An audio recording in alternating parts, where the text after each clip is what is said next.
Stevens, très bonne rencontre. Yes. Gros entrepreneur. Et là, on est là pour délivrer le max de valeur aux entrepreneurs. Ok. Avec plaisir. Vraiment, vraiment, vraiment, t'as une façon de délivrer qui est bien à toi et qui est choc. Et pour ça, je suis content d'avoir cette discussion aujourd'hui avec toi. Ok. Content aussi. Ah, écoute, plaisir très partagé. L'échec est toujours choc. Ah, l'échec. L'échec est toujours choc. Tu penses que les gens devraient plus apprendre sur l'échec? Bien sûr. Ok. Tu penses que c'est la chose primordiale, c'est l'échec? C'est comme apprendre à marcher sans tomber. Ça n'a pas de sens. Ok. Ok, d'accord. Donc, dans l'entrepreneuriat, il faut apprendre d'abord l'échec avant le succès. Chercher l'échec, ouais. Comprendre. Chercher l'échec. Ah ouais, faut le chercher même. Genre, le faire limite exprès. Ah, faut faire exprès. Ouais. Et pas avoir peur du ridicule. Échec, réussite. Et le ridicule dans tout ça. Le ridicule face à qui? Aux gens qui nous observent. Lesquels? Mais là, par exemple, regarde. Là, on est à station F. On a un peu un comportement différent des autres. Déjà là, on peut se dire que déjà rien que là, on est dans une posture où les autres, ils peuvent nous observer et dire, mais qu'est-ce qu'il faut? Non, on est à station F, ils sont déjà assez ouverts. Tu penses? Mais pas assez sur l'échec. Ok. C'est une culture française. La culture française n'encourage pas l'échec. Non. À cause de l'école. À cause de l'école, à cause du regard. L'origine de la France, faut bien comprendre que nous sommes dans les jeux d'esprit. France. C'est-à-dire? Jeu d'esprit, ça veut dire qu'on doit trouver un sujet, le critiquer, de manière à faire rire l'Assemblée. Ok. C'est comme ça qu'on monte à la cour du roi. C'est pour ça que les comiques français prennent un sujet et se moquent de lui. C'est comme ça. Ok. Le juif, un noir, un arabe. Classique. Les anglo-saxons font de l'humour. Ok. Donc, ils font des pitres. Mr Bean, Ben Hill. Ils se mettent en scène. Ils se mettent en pitrerie. C'est pas pareil. Ok. Les Français font des jeux d'esprit. Les anglophones font de l'humour. Ok, ok. Donc, c'est une barrière qui est très franche, qui fait que les autres vont regarder le détail des failles du sujet, alors que les autres vont regarder les détails de ce qui peut les rendre hilarants. C'est là que tout commence. Ok. Donc, ouais. Donc, en fait, la culture française est symbolisée par leur humour aussi. Elle est symbolisée par le jeu d'esprit. C'est pas de l'humour. Donc tu trouves qu'en France, on n'a pas des bons humoristes? L'humour n'existe pas. On a des bons humoristes. Ok. Les humoristes sont dans le jeu d'esprit. Ok. L'humour, c'est se mettre en extravagance, se mettre en situation. Mr Bean, Ben Hill, comme j'ai dit tout à l'heure. Ok. Ok. Bah, moi, je suis un peu dans l'extravagance, hein, c'est marrant. J'ai une culture anglo-saxonne. Tu es dans l'humour. Ouais, D'ailleurs, il y a un très bon film qui était sorti qui s'appelle Ridicule. Ok. Qui explique très bien la différence. Ah bah écoute, on va le regarder, hein, là c'est Pour sûr. l'occasion, oui. Donc, on va commencer dans le dur. Pas de problème, avec plaisir. Là, pour les entrepreneurs qui nous regardent, je sais que tu vas délivrer. C'est quoi les qualités personnelles qui t'ont permis de réussir en tant qu'entrepreneur? J'ai eu la chance d'avoir un esprit libre. Comment tu as développé ça? Je l'ai pas développé. J'ai eu une mère qui m'a laissé faire ce que j'avais à faire. Dans le dessin, moi je suis un artiste. Donc un artiste, un libre penseur. C'est vrai. Et donc un artiste va être curieux. Il va tester. Yes. Et ma mère m'a jamais bloqué par rapport à ça. M'a bloqué de sortie, m'a bloqué de plein de choses, mais pas de ça. Donc j'ai toujours eu un esprit libre, un esprit de curiosité, un esprit de découverte, un esprit d'aventure. Donc quand tu as un esprit d'aventure, tu n'as pas peur. Tu n'as pas peur de faire ce que les autres ne font pas. Ah, ça c'est clair. Et c'est le plus important. Ne pas avoir peur de faire ce que les autres ne font pas. Ok. Et c'est comme ça que j'ai cultivé l'esprit entrepreneuriat. Ça a commencé par le fait, quand j'étais en école, quand j'étais au collège, ma mère m'a laissé chercher mon lycée, tout seul. Et moi, j'ai cherché un lycée de dessin. Un lycée de dessin. Ah oui. Dessin et décoration intérieure. Ah, donc c'est vraiment même au lycée, t'étais dans ça? Moi, j'étais dans le dessin. C'est incroyable ça. Au lycée, j'étais habillé comme toi, multicolore. Ah, je suis mort. Je rêvais d'être architecte, design, publicité. Mais c'est vrai que quand on se voit maintenant, on peut même pas imaginer. Mais c'est mon ADN. Décoration intérieure, dessin. J'ai pas fait les beaux-arts, mais c'est tout comme. J'ai vendu des œuvres. J'ai fait du fusain, du brodenois. Non. Fini. Et accessoirement, j'étais tagueur aussi. Ah, j'ai fait du tag aussi. Et graffeur, un peu. J'ai fait du vandal ou pas? Je me suis fait arrêter parce que j'ai vandalisé tout un métro en pleine nuit. Et j'ai pas été jusque là. Il y avait les GSPR et et m'enserrer. Mais ça, c'est comme ça que j'ai commencé ma vie. Je pensais être un acteur ou un sportif de haut niveau. Surtout pas dans le Quel business. sport? Athlétisme ou basket Ok. ou tout un truc comme ça. Et donc c'est cet esprit de libre penseur qui t'a Libre. permis Libre. de réussir en tant qu'entrepreneur. Totalement open.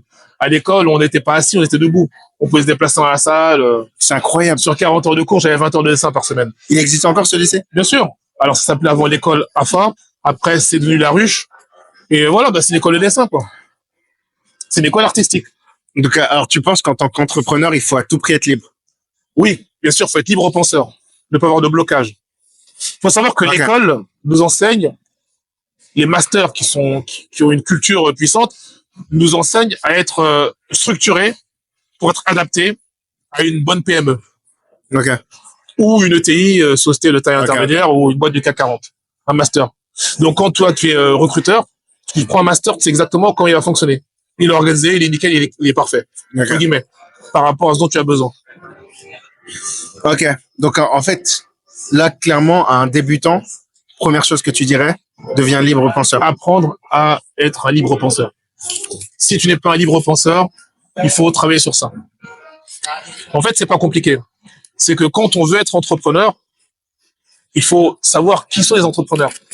Ok. Il y a beaucoup d'entrepreneurs qui se lancent dans l'entrepreneuriat seuls. Ouais. C'est une erreur monumentale.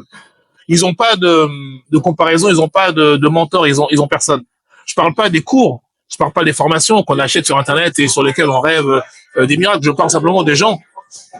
T'es entrepreneur, qui est dans ton entourage d'entrepreneurs? Si t'en as pas, attends de trouver un entrepreneur et va les chercher. Ok. Va chercher l'entrepreneur qui te ressemble ou pas et qui a une longueur d'avance sur toi. Ok. C'est une obligation. Toi, t'as eu ça dans ton parcours du mentorat, quelque chose? Je suis parti les chercher. J'avais une vision libre déjà de moi-même et des Ok. choses. Donc je savais que tout était possible. Moi, je suis né avec le fait que tout est possible Ok. et rien n'est impossible. Ok. Donc j'avais une vision libre. Je fais que quelque chose qu'on voulait me dire, ça ne m'attenait pas. Donc Ok. j'avais déjà ma force de conviction. Mais c'est pas une force de conviction. Parce qu'on parle de force mentale, c'est une souplesse de conviction. C'est comme l'eau, c'est fluide. On s'adapte, on épouse la pierre, on épouse le ruisseau, on accepte la mer demain. On est cool. On prend ce qu'il y a à prendre. Ok? On peut pas être dur en entrepreneuriat. Il faut être souple et être totalement ouvert, surtout au début.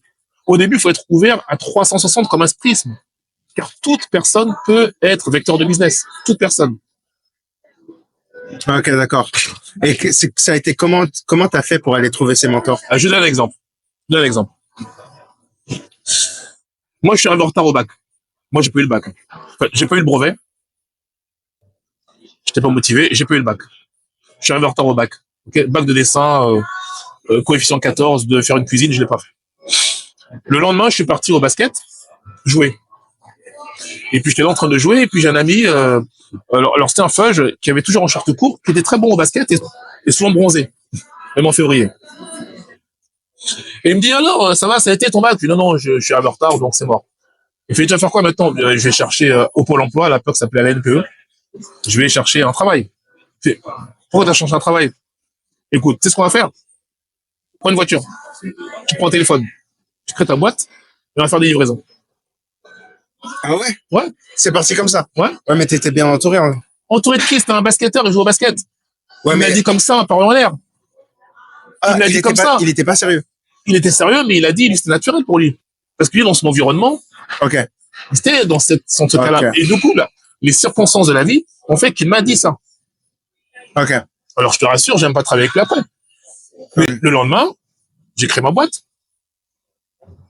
J'ai pris mon téléphone portable, c'était Itinéris à l'époque. Et j'ai acheté une voiture pourrie pour livrer. Il m'a juste donné un contact, il m'a dit, allez chez Jacour Express.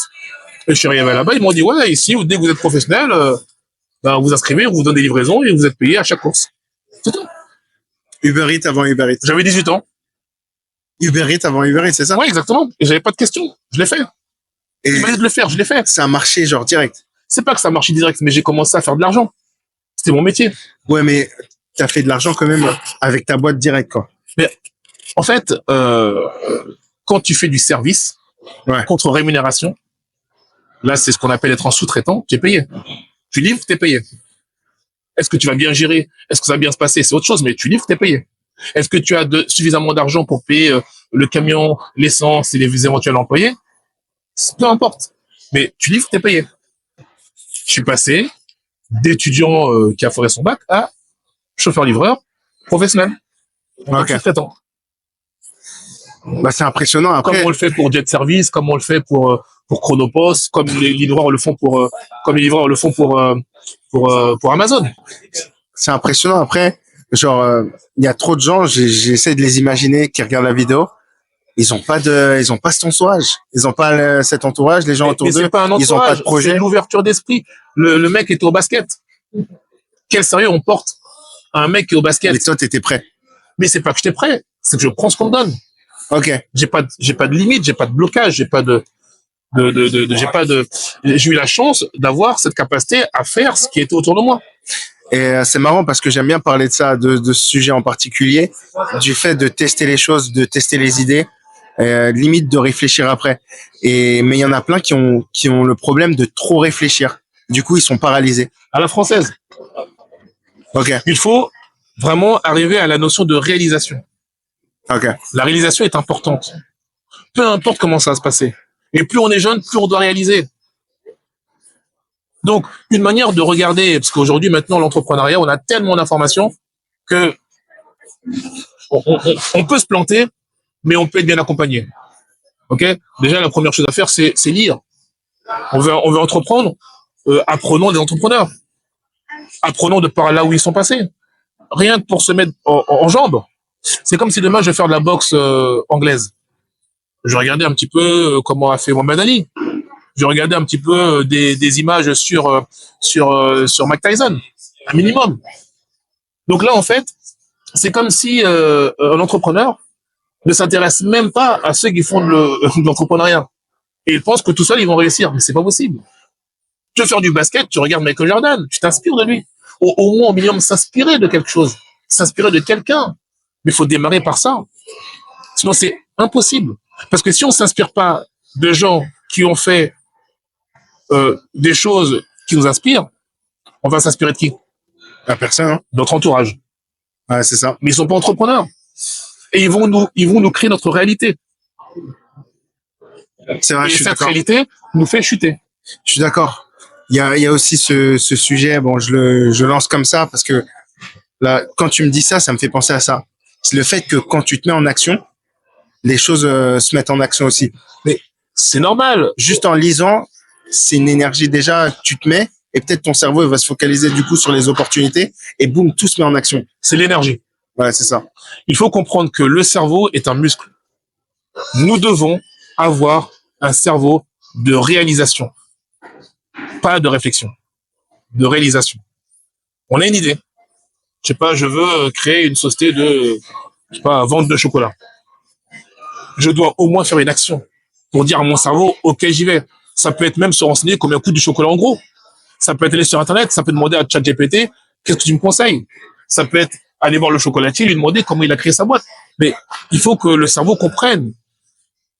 Et plus le cerveau comprend qu'on réalise, il va commencer à avoir un juste milieu entre la réflexion et la réalisation. Il faut commencer par quelque chose. Vous savez, on peut faire des grands business plans, des stratégies, mais la première pioche change tout. Il y a un os. Et si on est trop rigide, tout s'arrête. Donc l'entrepreneuriat, c'est vraiment apprendre à comprendre une chose. On ne peut pas faire seul. Ça ne marche pas. Et si notre entourage n'est pas entrepreneur, il faut aller vers les gens qui sont entrepreneurs. Et si on n'a pas de gens dans notre entourage, il y a des gens partout. On peut parler au plombier, on peut parler à la boulangerie, à la boulangère, on peut aller sur Internet, on peut rentrer dans des groupes, on peut faire plein de choses aujourd'hui, c'est gratuit. On peut aller à Station F et commencer à parler aux gens. On peut à la station F parler avec les gens, mais après, il faut avoir une capacité de parler. Donc, parfois, il vaut mieux être dans les groupes où la parole sera plus facile à donner, ou plus facile à recevoir, ou plus facile à avoir. Mais il faut se le bouger. Il faut que notre cerveau comprenne que, ok, mon environnement n'est pas entrepreneurial, mais il y a d'autres environnements où je peux aller. Et là, je vais recevoir l'entrepreneuriat. Et si c'est pas ces environnements-là, eh bien, je vais aller chercher sur Internet qui sont les entrepreneurs et comment ils sont passés par là.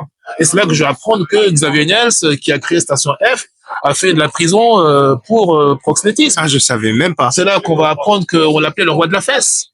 Oh my C'est là God. qu'on va apprendre que Bernard Tapie a fait de la prison. C'est là qu'on va apprendre que Steve Jobs a été viré de sa boîte. C'est là qu'on va apprendre qu'ils ont eu des échecs de dingue, que Elon Musk aurait dû partir en prison parce qu'il avait financé, levé des fonds pour des voitures qu'il n'avait pas fabriquées. Il n'a pas de thune pour les fabriquer. Qu'il a cramé ses 200 millions dans Tesla et SpaceX. C'était mort pour lui. C'était totalement mort. Mais comment on peut savoir ça? Il faut s'y intéresser. L'entrepreneuriat, c'est sérieux. Je parle pas de donner des cours, de prendre un peu d'argent dans le service. Je parle de celui qui a une idée et qui veut la réaliser. Il faut s'attendre à prendre 6 ou 7 échecs. 6 ou 7 échecs minimum. Donc, faut se renforcer. C'est comme si demain, tu me dis, je vais faire les Jeux Olympiques, mais moi, je vais pas m'entraîner, je vais aller direct. Ça va pas marcher. C'est pas possible. Regarde la télé et regarde comment les gens ont préparé leur JO. Va voir ton professeur de PS. Au minimum, il va te donner il va rigoler certainement, mais c'est pas grave. Tu prends ce qu'il te donne. Prenez ce que tout le monde vous donne. Donc, et plus vous allez vous focaliser sur ce que vous voulez, plus, en fait, votre énergie, on n'en parle pas beaucoup, mais l'énergie va converger. Exactement, votre cerveau est très malin. Il va réussir, au fur et à mesure, à vous rencontrer les personnes, les circonstances, l'événement, pour vous faire avancer. Donc, je résume en gros, les qualités premières pour un entrepreneur à l'heure actuelle, c'est avoir un esprit libre, Oui, s'entourer de mentors, oui, se renseigner oui. et partir à l'action. Avoir un cerveau vers l'action plutôt qu'à vers le trop penser. Mais attention à se renseigner. C'est pas se renseigner sur son business et y passer des heures et des heures et des heures et des heures. C'est se renseigner sur la psychologie. Ok. Se renseigner sur ce par quoi les autres sont passés. Quand tu dis la psychologie, tu parles de la psychologie des gens à qui on va vendre ou la sienne? La sienne. Ok. Un entrepreneur doit apprendre à savoir qui il est. Ok. Pourquoi dans les sportifs de haut niveau, on a des coachs et des préparateurs mentaux? Ok. C'est parce qu'il faut visualiser. La visualisation est extrêmement importante. Il ne faut pas la négliger. Donc effectivement, se renseigner, c'est se renseigner vers l'environnement de l'entrepreneuriat. C'est une jungle. C'est pas le monde des bisounours. Surtout si on veut aller vite. Tout le monde est passé par ça. Donc il faut prendre le temps de savoir qui nous sommes et ce que nous voulons. Et est-ce que nous sommes prêts à en payer le prix? Si t'es pas prêt à en payer le prix, c'est pas la peine. T'auras beau mettre tous tes calculs et avoir un truc nickel, ça ne marchera pas comme ça. Il y a un moment donné, tu seras devant un mur. Tu dois faire un choix. Et si t'es pas préparé, tu seras broyé sur ton choix. Tu peux pas faire des demi-choix. Tu peux pas. Un tu peux pas entrepreneur ne peut pas faire de demi-choix. Ok. S'il a une réussite lente, il va monter lentement, lentement, lentement, lentement. Et à un moment donné, ceux qui n'ont pas bougé vont le quitter. Tout va changer autour de lui. Il va devoir presque trahir et se retrouver confronté à des choix difficiles parce qu'il aura une croissance lente, longue et épuisante. Donc il faudra beaucoup de persévérance. Et c'est pas tout le monde qui pourra le suivre. Mais celui qui veut une croissance rapide, comme un entrepreneur le veut, mais il va se confronter encore plus rapidement à ses vents contraires. Qu'est-ce que tu penses? Est-ce que tu penses que des fois, des relations n'ont plus lieu d'être parce que tu as trop grandi trop vite ou ça t'est déjà arrivé? Oui, bien sûr. Et Bien sûr. mais en fait, qu'est-ce qui fait que ces relations Je vais vous raconter une anecdote. À l'époque, j'avais recruté un directeur administratif immobilier. Ok. D'où le master. Et le mec savait bien coller au départ. On était prêts à aller à fond ensemble. Et puis, au fur et à mesure, on s'est pris la tête. Vraiment. Même violemment. Et il m'a écrit un jour un long courrier. Le plus mauvais manager. Le pire du monde. Mon partenaire m'a dit, tiens, regarde ce courrier, c'est un peu chaud. Je dis, ah bon, c'est quoi? Ah, il t'attaque, c'est un peu lourd. Ah bon, vu le courrier. J'étais mort de rire. C'est quoi? J'étais mort de rire. Ah, il m'attaquait, il me chargeait, j'étais nul, enfin, management nul, pas de suivi, pas d'organisation, tout, la totale. J'étais mort de rire. Mais comment t'expliques ça alors? J'étais mort de rire. Parce que je t'ai préparé. Ah, Parce que moi, je m'étais déjà tapé les 1000 pages de Steve Jobs. Ok. À plusieurs reprises. Où il se fait virer? Et dans le livre de Steve Jobs, non pas où il se fait virer, où il a un de ses collaborateurs qui lui écrit le pire manager au monde. À Steve Jobs. Ouais, à Steve Jobs. Oh my god. Donc on fait quoi? On rigole ou on pleure? On rigole. On écrit un courrier comme ça à Steve Jobs. On rigole ou on pleure? Ça lui est déjà arrivé. C'est normal que ça m'arrive. Parce qu'un entrepreneur ne veut pas avoir que des amis. Il ne peut pas avoir que des amis. Il ne peut pas. Car si lui il veut sa croissance ou ce qu'on appelle son hyper-croissance, ben, il est obligé de se confronter toujours avec des vents contraires. Et ceux qui sont simplement derrière lui ou qui attendent que ça se passe, ben, vont être dans les méandres. Ils vont pas vouloir suivre le rythme. Ça va être compliqué. Donc oui, les personnes qui démarrent avec nous sont pas forcément celles qui nous suivent. Ou si elles évoluent comme nous, éventuellement. Ok, mais là, t'as abordé d'un point de vue professionnel. Moi, je veux savoir d'un point de vue personnel aussi, comment ça se passe. Personnel, c'est-à-dire? Regarde, par exemple, tu me dis, tu faisais du basket là, quand tu as commencé à ouvrir ta boîte. Tu avais des potes forcément du basket. Des potos du basket, ouais. Maintenant, tu ouvres ta boîte. Tu veux faire du cash, tu te démarques. Tu lis autre chose. Tu vas voir autre chose.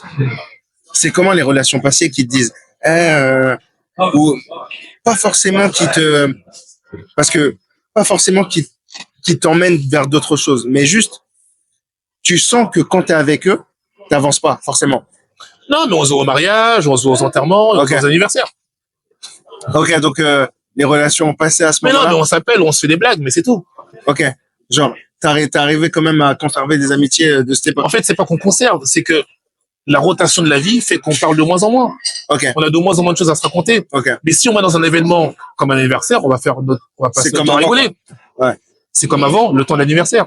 Ok. Mais une fois qu'on sort l'anniversaire, nous, on sait à quoi on doit penser. Ouais. On sait que c'est notre priorité. Ouais. Notre priorité, ben, c'est pas le lendemain aller se faire un basket ou aller voir un autre pote et faire ça tous les week-ends. Ou alors, on boit de nuit le jeudi. Enfin, ça n'a pas de sens. Prendre une bouteille, danser, non. Enfin. En parlant de priorité, c'est quoi tes nouvelles résolutions pour 2025? 2025? Mes nouvelles résolutions? Ouais. Aucune. Aucune. Moi, j'ai pas de résolution. 2025 a déjà été préparé en 2024, en 2023 et en 2022. Moi, les résolutions alcoolisées le 31 décembre, c'est pas ma cam. Donc, en 2025, je vais continuer ce que j'ai fait en 2024. Point. Pas de résolution. C'est comme si demain, vous savez, vous prenez un président qui prépare comment s'appelle son mandat et qui prépare comment on appelle ça sa mission là, comment ça s'appelle ça? Comment on appelle les objectifs, oui, ça s'appelle son programme. Son programme présidentiel. Ouais. Il le prépare la veille de l'élection. Ça n'a pas de sens. Ça se prépare avant. On peut pas préparer le 31 décembre, ni même en octobre ou en novembre, c'est trop tard. On a préparé ça dans l'année, on l'a macéré comme du bon vin. Donc non, aucune résolution. La continuité de ce que j'ai commencé bien avant. Ok. Donc résolution, mauvaise idée. Alors c'est pas que c'est une mauvaise idée. C'est pas pour les. C'est pas que c'est une mauvaise idée. C'est qu'un entrepreneur, surtout actuellement, l'entrepreneuriat avec l'IA, avec les technologies, ça va tellement vite que c'est pas le 31 décembre qu'on va faire des plans sur la comète. Mais d'ailleurs, l'IA, t'as intégré à ton business l'IA? Bien sûr. J'étais encore en réunion ce matin. Moi, dans mon business, on a du traitement administratif comme des amendes, etc. Okay. Et je suis en train de voir comment on pouvait automatiser et intégrer l'IA dans tout ce qu'on fait. Okay. Et d'ailleurs, aujourd'hui, moi, quand je travaille, avant, j'avais des juristes, j'avais des personnes qui m'aidaient à différentes tâches. Ces personnes sont devenues ChatGPT. Ok. Bien sûr, surtout qu'avec ChatGPT, on peut avoir des agents GPT, des GPTs. Donc, du coup, les outils travaillent pour nous. Ah, donc les juristes, là, tu penses qu'ils vont être automatisés? 70% des métiers vont disparaître dans les 10 prochaines années. 70%. Il y aura que des entrepreneurs. Toute personne qui a la capacité mentale à réaliser une tâche sera comme les gens qui avaient des capacités physiques à réaliser des tâches, des outils. Les cols blancs sont les usines d'hier. Donc, alors, petite question sur ça, sur comment tu vois les petites prédictions sur les 10 prochaines années. Non, mais en fait, j'ai pas de prédiction sur 10 ans. Ok. Aujourd'hui, l'entrepreneuriat, c'est 3 ans. C'est 2 ans. 3 ans. C'est court terme. En fait, il faut savoir qu'aujourd'hui, on se retrouve exactement comme les allumeurs de lampadaires. Ok. Quand l'électricité est arrivée, ils sont tous morts. Ils ont fait des grèves, hein. Je savais même pas qu'ils existaient. À l'humeur de lampadaire. Ok. Pareil, les cochers. Tu connais la grève des cochers? La grève des cochers. Ça me dit rien du tout, non. Bah, les cochers ont fait grève contre les voitures. Ok. Bon, on reprend. Ouais, donc on s'adapte j'expliquais que en tant forcément, qu'entrepreneur. ouais, Je suis mort. voilà. L'IA est un changement de paradigme humaine. Ok, on a eu l'ère nomade, on courait après le gibier. On a eu l'ère agraire, on plantait des graines et on a appris à maîtriser le temps. Ok, et c'est une évolution tous les 150 ans. L'ère nomade, c'est une évolution tous les 1000 ans. Ok. Ensuite, on a eu l'ère de l'ère industrielle en 4 temps: mécanique, automatique, électronique et numérique. Ok, une évolution tous les 15 ans. Là, on est dans l'ère numérique. Maintenant, on arrive dans l'ère de l'IA. C'est un nouvel ère. Il faut être conscient de cela. Donc, 70% des métiers vont disparaître. Un. Deuxièmement, utiliser l'IA est nécessaire pour développer sa boîte rapidement et être au rythme du temps. Pas au rythme de notre entourage, au rythme du temps et particulièrement mondial. Deux. Ce qui fait que nous devons comprendre quel est le rythme de l'entrepreneuriat qui marche. Pas le rythme d'entrepreneuriat qui est autour de nous. Moi, j'écoute BFM Business. BFM Business, on parle de la crypto, on parle de l'IA librement. Alors que quand tu écoutes d'autres médias, on parle que la crypto fait peur, que c'est pas bon, et que l'IA fait peur. Non, non. Il faut être dans le rythme économique, dans le business. Un entrepreneur, il doit se focaliser sur le business. Donc, ça veut dire qu'une fois qu'on comprend ça, avant nous, d'autres ont vécu la même révolution dans l'ère industrielle. Je suis désolé, les ouvriers, ils sont tous été mis au chômage et beaucoup de métiers sont aujourd'hui au musée. Je sais pas qui a connu les cochers. Les cochers, vous savez, il y avait le meilleur cocher qui maîtrisait le cheval, qui savait parler aux chevaux, qui savait traverser la ville dans un temps record. Il est où le cocher? Les voitures automobiles sont arrivées. Le cocher, il est mort. Ils ont fait grève, les cochers. Il y avait des meilleurs cochers, il y avait des bons cochers, le super cocher. Ils sont morts. L'automobile est arrivé. Les chasseurs de baleines, il y en avait des très bons chasseurs de baleines qui prenaient la graisse pour apporter l'énergie. Faut arrêter les conneries. On a vécu déjà des évolutions industrielles. Et pourquoi on vivrait pas de l'autre temps une évolution numérique? Parce qu'on pense qu'on est protégé. On est protégé de rien. Le monde avance, le monde a son rythme, et un entrepreneur doit s'adapter et s'informer. Il peut pas rester dans son petit appartement ou dans sa cave en croyant faire Steve Jobs. On n'est pas là, c'est pas la même époque. C'est une époque d'information. Lecture, communication avec d'autres entrepreneurs et travailler sur soi. C'est les points qui sont très importants. Bon, bah c'est noté. De toute façon, l'IA, franchement, c'est incontournable dans tous les secteurs. Et c'est terrible hein, parce que même les cols blancs, ils vont être supprimés. Même les médecins, ils sont. Attention aux médecins aussi. Hein. Genre, une IA sera un meilleur médecin facilement. En fait, il faut simplement être conscient. Faut arrêter de dire attention à. Enfin, c'est logique. C'est logique. Les diagnostics faits par l'IA sont meilleurs, sont plus rapides et sont multipliés dans un temps court. On peut dire ce qu'on veut, mais c'est logique. Ça, c'est comme dire je vais continuer à y aller en vélo alors que la voiture existe. D'accord. Non, je vois ce que tu veux dire. Alors, comment tu arrives à concilier ta vie personnelle et ta vie d'entrepreneur? Comment tu fais ça? Qu'est-ce que tu appelles vie personnelle? Vie personnelle, famille, relations extra-professionnelles, etc. Ouais. Un entrepreneur, pour un entrepreneur, hein, explosion. Ça marche pas. C'est-à-dire? Ça marche pas. C'est impossible. Ça marche pas. C'est-à-dire que un entrepreneur, il faut bien comprendre qu'il rentre dans un cadre. Okay. Bien à lui. Il sort de la basse-cour. Il est plus un poulet. Il va chercher les aigles. Donc déjà, il peut pas être dans un rythme quotidien. Donc aller manger à 18h, la famille, les enfants, bonne nuit les enfants, ouais, non, c'est compliqué. Ça marche pas. Parce que, et pour cause, l'entrepreneuriat, si on suit bien ce que j'ai dit tout à l'heure, c'est une succession d'échecs. Plus ou moins durs, plus ou moins violents. Donc cette succession d'échecs, la famille, les amis, ne sont pas prêts. Ils comprennent pas, c'est pas leur code. Pour eux, ils voient la télé, un entrepreneur, il marche, il fait de l'argent. Donc ils pensent qu'il y a des raccourcis. Il n'y a pas de raccourcis, il y a l'échec. L'échec fait partie. Si ça ne marche pas, l'entourage ne nous suit pas. Donc effectivement, soyons positifs. Il n'y a qu'une seule condition pour que la famille, l'entourage nous soutienne, qu'il soit préparé. Madame doit avoir les épaules.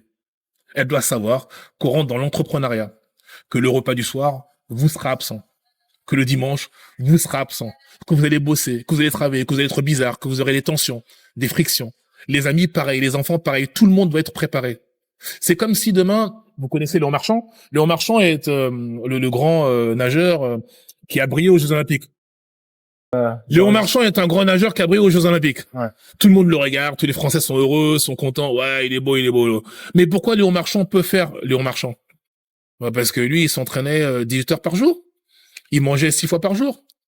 En plus de ses études, il faisait que ça. Donc, est-ce qu'à ce moment-là, il a le temps d'aller rentrer chez lui, faire une pause entre midi et deux, boire le petit café, parler aux amis? Non. Tout son environnement a été tourné pour être champion olympique.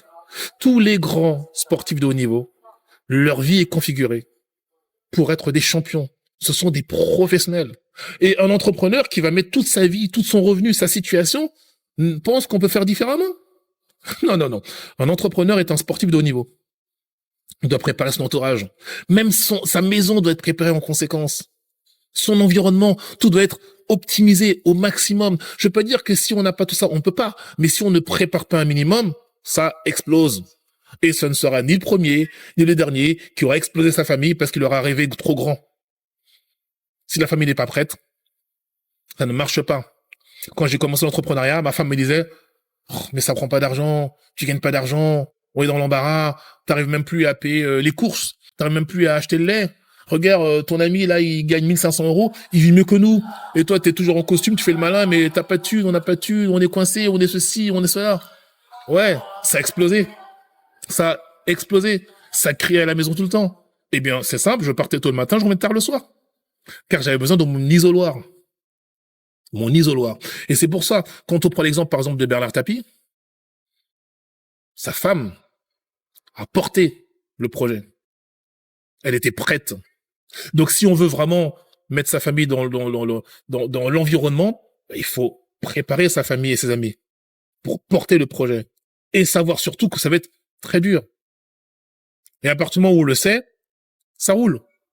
Mais comme tout le monde ne le fait pas, ça explose. Bon, en gros, c'est un coup de chance. En fait, il faut trouver les gens prêts, soit tomber sur une famille qui est prête déjà. On peut en revenir à ta maman qui t'a préparé à ça, en fait, d'un certain... Elle m'a préparé parce qu'elle était elle aussi entrepreneur. Mais elle m'a laissé libre et j'ai eu mes échecs tout seul. J'ai eu mes confrontations tout seul. J'ai eu mes problèmes avec les femmes tout seul. Parce que on a beau dire ce qui est, l'entourage nous aide, mais un entourage qui est prêt. C'est ça, mais c'est un coup de chance de trouver justement... Aujourd'hui, non, parce qu'on parle de quoi aujourd'hui? On parle de conseils entrepreneuriaux. Exactement. Donc, c'est pas un coup de chance, c'est si cette information est dite, faut l'appliquer. Ouais, je vois ce que tu veux dire. C'est pas du secondaire. Je vois ce que tu veux dire. Je veux dire, tu fais du sport de combat. Tu veux t'entraîner pour faire des compétitions. Ton entraîneur va bien te dire, bah écoute, tu n'auras pas d'entraînement par semaine. Tu en auras 5, 6, 7, 8, 9. Donc tes week-ends où tu allais jouer au foot avec tes potes, c'est mort. C'est pas un coup de chance, c'est une préparation. En entrepreneur, c'est une préparation mentale, de tout instant, jusqu'à la réussite complète de son projet. Et sa famille doit être prête. Sinon, il meurt. Et sa famille meurt. Tout le monde meurt. Et s'il n'est pas prêt, lui non plus, il se tire une balle. Bernard Loiseau, il perd une étoile. Bernard Loiseau, il avait 3 étoiles Michelin. Il a perdu une étoile, il s'est tiré une balle.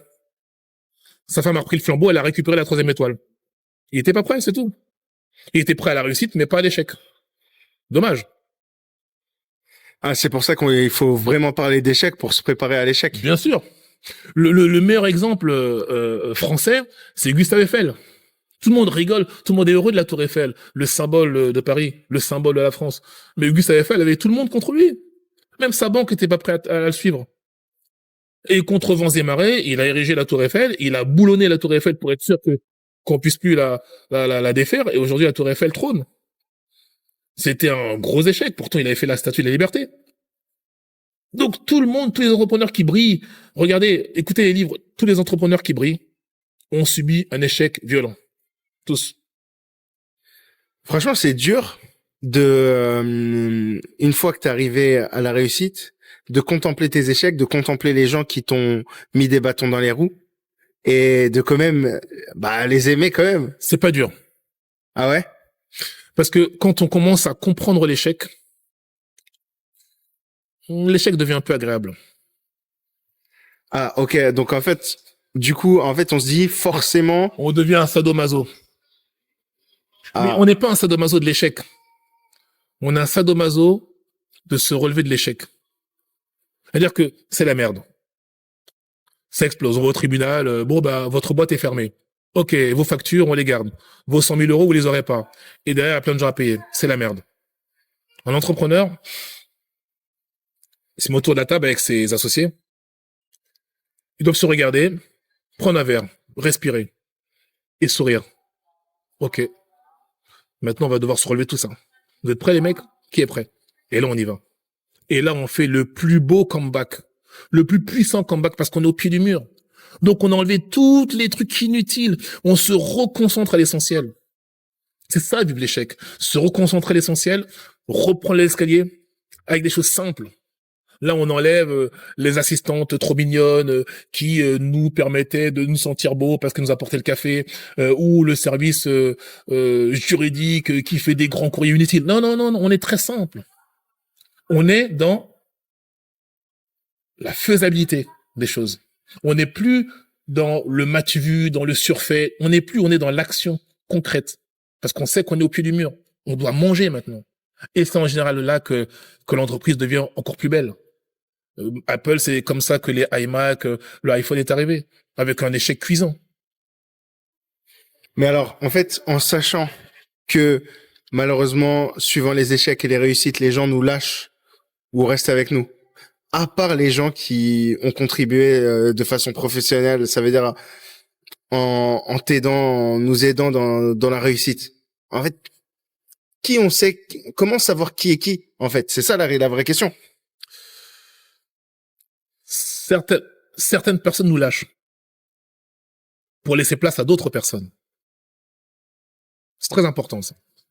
C'est pas les gens nous lâchent. Certaines personnes nous lâchent. Est-ce qu'on a vu les 7 milliards d'êtres humains? Non. Non, on a 10 personnes qui nous ont lâchés. 100 personnes, 2000 personnes. Mais on a encore 6 millions 800 et quelques mille qui nous attendent. Non, les gens nous lâchent pas. Les gens ne nous lâchent pas. Certaines personnes nous lâchent. Parce qu'à ce moment-là, elles ne sont plus aptes à poursuivre le projet. Elles n'ont plus envie, elles sont plus dans le truc. Et c'est normal. Et il n'y a pas de problème. Donc, il est tout à fait normal que, une fois qu'on a ces cicatrices, qu'on est parti bas, qu'on est remonté péniblement, tout doucement, et que des personnes qui nous critiquaient sont parties, mais les personnes qui sont avec nous maintenant, quand on réussit, quand on sourit, eh bien, qu'est-ce qu'on devient à ce moment-là? Qu'est-ce qu'on devient quand on a une réussite? Une réussite entrepreneuriale après une succession d'échecs, c'est encore mieux que gagner au loto. On est fier. On a un putain d'ego. On se sent fort, on se sent puissant. Parce qu'on a lutté pour ça. Donc, celui qui nous a quittés, parce qu'il est faible, parce qu'il n'est plus en vie, parce qu'il ne croyait plus en nous, on dit, viens, on va faire une teuf. Mais dans le fond, c'est viens voir ce qu'on a fait. Viens voir comment on a réussi. Viens voir qui nous sommes. Et puis, tu nous as apporté beaucoup de choses. Je te bénis. On n'a plus le temps d'avoir des problèmes. On a tellement... On a traversé la guerre, la jungle et la tempête. Qu'est-ce qu'on va se prendre la tête psychologiquement avec une personne qui nous a quittés? On l'accueille et on va l'aider s'il a besoin de nous. C'est beau, c'est beau, c'est beau. Haute vibration ici, hein. Franchement. Beaucoup de vibrations. Haute vibration. Beaucoup de vibrations. Alors, c'est quoi ta routine? En 2023, en 2022-2023, j'ai vu que le financement de l'immobilier était un peu difficile. Et je me suis tapé la crise de 99, je me suis tapé la crise de 2007, 2008 et 2011, 2012. J'étais pas prêt à me taper encore une autre crise. Les financements, les taux sont montés en haut et je me suis posé une question que pose Steve Jobs et d'autres entrepreneurs aussi. Si c'était le dernier jour de votre vie, est-ce que vous feriez ce que vous faites? La réponse était non. Donc j'ai fait OK. Je me suis dit, qu'est-ce que tu aimes faire? Je suis passionné par la voiture. OK. En mettant les voitures en location, on peut commencer à générer un peu de cash dedans. Ok. Donc, il faut en acheter plus. Ok. Donc, j'ai commencé à faire classique, idée, financement, et application. Bon. Ok, mais ça a été fait en 2 mois et j'ai commencé à acheter les voitures. Mais c'est pas ça le plus important. C'est pas l'action, l'activité dont j'ai parlé, c'est la psychologie. Donc, je fais, ok, je recommence un business de zéro. Ça va être chaud, ça va cogner. Je suis entrepreneur averti. Donc, la première chose que je fais, c'est que je m'arme moi-même. Je me suis armé. J'ai su que ça allait être très chaud. Donc, je me suis mis une routine de faire du sport tous les matins. Tous les matins de 7h à 9h, je me fais castagner au sport de combat. J'alterne entre kickboxing et jiu-jitsu brésilien. Tous les matins. Et j'y vais en courant, histoire de me faire plaisir. Et je repars en courant. Donc, c'est ma routine. Quand je me suis pris des coups, je me suis fait tordre le bras. Là, on m'a fait une clé de main, donc j'ai un peu mal au poignet. Quand je suis à terre, et que je tombe, et que je tombe, et que je tombe. Déjà, je sais que je suis en vie. Je sais que j'ai un corps. Donc, j'ai des fondamentaux. Et quand je réussis, je prends plaisir à la réussite. Quand j'esquive un coup, je prends plaisir. Quand je me prends un coup, je prends plaisir. En fait, je me forme le matin. Donc, à 9h pétante, je suis prêt. Parce que finalement, le monde à l'extérieur est un monde des mortels. La plupart des gens font peu ou pas de sport.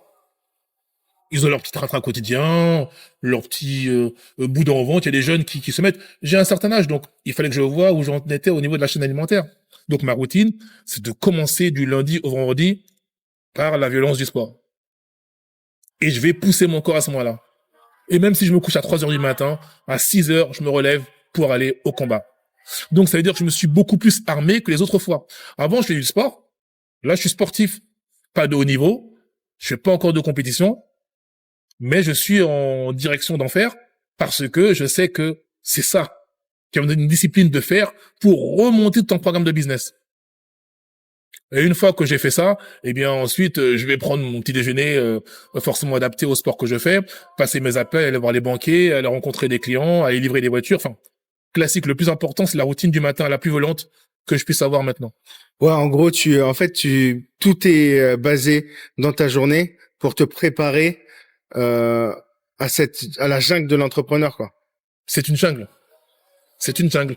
Donc, c'est ce que je disais tout à l'heure. Vous savez, pour ceux qui ont déjà vu Succession, dans la saison 3, il y a un mec qui s'appelle Mattson, et il dit, vous savez, la réussite, c'est facile. Idée, financement, réalisation. C'est facile. Mais ce qui est dur, c'est l'échec. Échec. Succession, rapidement. Échec, échec, échec, échec, réussite. Ça, c'est dur. Donc, quand on sait que on crée une nouvelle idée, un nouveau concept, on sait qu'on va s'attendre à des échecs. On le sait, c'est logique, il n'y a pas de big deal, c'est normal. Ok? Donc, il faut se préparer.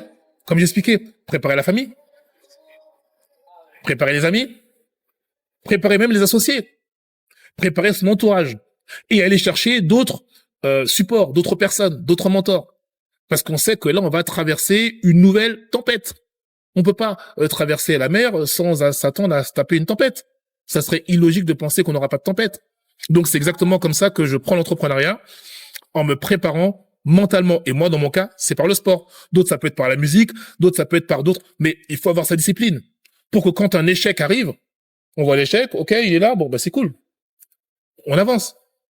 Parce que, je vais recommencer, l'échec, c'est comme les coups au sport. Vous allez faire du sport de contact. Donc, vous allez forcément vous prendre des coups. Et si vous avez peur des coups, vous allez fuir et pas évoluer. C'est simple. Si vous êtes habitué à vous prendre des coups, vous allez apprendre à esquiver les coups. Ou tout simplement à vous prendre le coup, mais quand le coup arrive sur vous, vous savez comment l'atténuer ou comment le retourner contre l'autre. Si on vous fait une balayette, que vous tombez, et que vous êtes habitué à chuter 20 fois par jour au sport le matin, et ben vous savez, quand vous chutez, vous réfléchissez à comment vous allez vous relever ou comment vous allez attraper la jambe de l'autre pour lui faire une technique pour le faire tomber au sol. Ça passe par là. L'entrepreneuriat, c'est pareil. Si on prend l'échec comme un échec, comme quelque chose de négatif, on n'évolue pas. Il faut prendre l'échec comme un entraînement. Plan A, plan B, plan C. On n'a pas eu ça? Ok. Eh bien, on va devoir être encore plus malin et plus agile. Et vous savez, parfois, quand on est plus agile, on va plus loin. Parce qu'en fait, la vérité, c'est pas quand il y a des choses à rajouter que l'œuvre est belle. C'est quand il n'y a plus rien à retirer. Ok? Donc, faut bien s'alléger. Alors, quels sont les conseils que tu donnerais à un entrepreneur, un nouveau entrepreneur qui vient d'arriver comme ça? Trouver son binôme. Ok. Pour trouver son binôme, en fait, il n'a pas à trouver son binôme. Je vais le redire différemment. Je l'avais déjà dit, j'avais déjà expliqué l'histoire, c'est toujours les mêmes mots. L'entrepreneur qui est sûr de son business, il doit devenir attractif. Donc, travailler sur lui. Il a une vision. Il a une vision et il sait que c'est sa vision. Peu importe qu'il ait tort, qu'il ait raison, c'est sa vision. Il a forcément une personne qui va épouser sa vision. Donc, il doit en parler. Il doit l'écrire. Il doit chercher d'autres entrepreneurs qui ont d'autres idées et parler de sa vision. Et au bout d'un moment, il y a une personne qui va apparaître par la petite porte et qui peut demain devenir la personne qui va l'aider. C'est pas forcément par la grande porte et on devient associé et puis on signe un contrat. C'est parce que la personne est là. Elle est simplement assise là, en fait. Mais tu m'aides beaucoup. Et c'est pour ça que l'idéal, c'est quand c'est ta femme. Quand ta femme porte ta vision, mais vous créez une équipe, vous créez une famille puissante. Vous créez des enfants puissants. Parce que là, vous allez dans une même direction. Si c'est pas le cas, c'est pas le cas. Mais un entrepreneur qui démarre doit comprendre qu'on est au pluriel. Si dès le départ, il veut pas partager son idée, sachant qu'aujourd'hui, on finance plus les idées, on finance la réalisation. Proof of concept. Il veut pas en parler. Il veut pas se déplacer. Qu'il aille rester salarié. Pas de problème. On peut très bien être salarié et entreprendre aussi. C'est plus rassurant. Il n'y a pas de problème avec ça. Mais l'entrepreneur qui veut vraiment, dans un temps court, réussir, il s'est fixé 6 mois, 1 an pour faire un peu d'argent, parce que sinon il se fait expulser. Il fait comment? Il faut y aller, hein. Et il faut aller chercher son binôme, au pluriel. Et quand on aura son binôme, eh bien, on va commencer à avoir une équipe. Et pour ça, il n'y a pas besoin de dire, OK, j'ai mon binôme, je le paye. J'ai une personne, je le salarie. Faut oublier ça. La vision. Les gens peuvent suivre une vision très longtemps. Parce qu'on va utiliser l'enthousiasme. L'enthousiasme est très bien documenté dans le livre La loi du succès en 17 leçons de Napoleon Hill. L'enthousiasme. Vous hypnotisez la personne en disant, c'est là-bas que ça se passe. Venez, je trouve un truc. Les gens vont venir avec vous. Et là, on va épouser le projet. C'est la première chose qu'un entrepreneur doit avoir. Et préparer son environnement en disant, je vais entreprendre, ça va être dur, je vais gagner de l'argent, parce qu'il faut être sûr de soi, mais ça va cogner un peu. Donc, je tiens à vous expliquer, pour ne pas que vous soyez pris au dépourvu. Mais je vais être moins disponible, moins open, moins ouvert, car je vais être concentré dessus. Donc, c'est une préparation. Et être au pluriel. Énorme, énorme, énorme. Franchement, Mais il y a des outils pour ça. Hein. Il y a des outils, hein, c'est facile. Hein. Je vais être bateau, mais bon, faut lire. J'ai lu tous les entrepreneurs qui passent à la télé, je les ai lus. Ils ont tous fait des foirades. Ils ont tous démarré quelque part, ils ont tous été nazes. Donc, ils ont tous été par là où je suis passé à un moment donné. Faut lire. Si vous voulez pas lire, vous prenez des résumés, mais la lecture, c'est bien quand même. Si vous n'avez pas le temps de lire, prenez des livres audio en conduisant. ouais, t'as d'ailleurs des livres à conseiller? Ouais, enfin, je vais redire les mêmes choses. Je vais pas conseiller des livres. Il y a un livre de développement personnel, faut lire Le Mentor Napoleon Hill. Ça, c'est une obligation. Réfléchissez, devenez riche. C'est une obligation. Ok? Tout le monde parle de beaucoup d'autres livres, mais il faut le lire. Ok? Des livres de développement personnel, vous en avez beaucoup. Plus malin que le diable, il y en a beaucoup. Mais il y a une chose qu'il faut savoir. C'est que quand on lit, on lit pas pour lire, on lit pour manipuler son cerveau. Donc, il ne s'agit pas de lire. Il s'agit de lire et de relire et de relire et de relire. En fait, vous pouvez lire 10 livres. Hein. Moi, je considère lire 10 fois. Parce que votre cerveau va se connecter au livre. Et votre cerveau réagira comme dans le livre. Quand on lit un livre, il faut le relire et le relire et le relire jusqu'à en être transcendé. J'ai un mentor, on avait 10 heures de formation, de cours sur développement personnel, sur la science, sur plein de choses. 10 fois, je me suis tapé. Qu'est-ce que je raconte? 100 fois, je me suis tapé. 100 fois. Et à chaque fois, j'apprenais de nouvelles choses. Parce que j'ai cherché à manipuler mon cerveau. Quand je regarde des séries, quand je regarde des séries qui m'intéressent comme Succession, je l'ai vu 5 fois, 6 fois, c'est une série. Mais parce que il y a des situations entrepreneuriales que je vis aujourd'hui et ma réaction du cerveau, c'est parce que le cerveau ne fait aucune différence entre ce qu'il voit et ce qu'on lui fait croire. Aucune. Que ce soit d'un livre, d'un film ou une réalité, le cerveau fait pas de différence. Donc il faut le manipuler jusqu'à ce qu'il devienne un outil entrepreneurial. Donc, les livres, Napoléon Hill, 10 fois, c'est le grand mentor. Il a étudié pendant 20 ans les hommes les plus riches de la planète. Voilà, donc c'est quand même une bonne base. Après, on a le livre Power qui apprend la psychologie de l'entrepreneuriat ou la psychologie de la manipulation, mais c'est encore secondaire. Il faut lire des choses simples quand même et accessibles. Alors, j'ai une question. À quel point tu penses que les relations, bon, on a parlé des mentors, on a parlé du fait que l'entrepreneuriat, ça a plusieurs, c'est au pluriel. Maintenant, à quel point il faut être doué en relation? Est-ce que quelqu'un qui est introverti, il a une chance? Il peut, bien sûr. La négociation ne dépend pas de l'art oratoire. La négociation ne dépend pas de l'art oratoire. La négociation dépend de la conviction. Une petite fille qui a sa mère qui va mourir, elle va à la pharmacie, elle veut des médicaments, elle ressortira avec son médicament. Avec ou sans argent. Le super commercial qui veut la même chose n'y arrivera pas. Conviction. Ton idée est bonne? À quel point ton idée est bonne? À quel point tu es sûr de ton idée? T'es prêt à mettre ta main au feu? T'es prêt pour ton projet à aller? T'es chaud ou pas? Si t'as peur, c'est pas la peine. Si t'es chaud, eh ben on y va. Mets tes couilles sur la table. Tu vois le marteau là? On est prêt à tout péter. Tes couilles en premier. Ben t'es chaud, ben t'y vas. La conviction. Donc un introverti convaincu réussira. Il y a beaucoup d'introvertis qui ont réussi. Elon Musk à la base c'est un introverti. Mais il a un niveau de persévérance qui dépasse l'entendement. Même moi je l'ai lu, je suis un tout petit à côté de lui. Une capacité à supporter la pression. Sa femme disait, il a tellement de pression sur lui qu'un être humain normal serait broyé.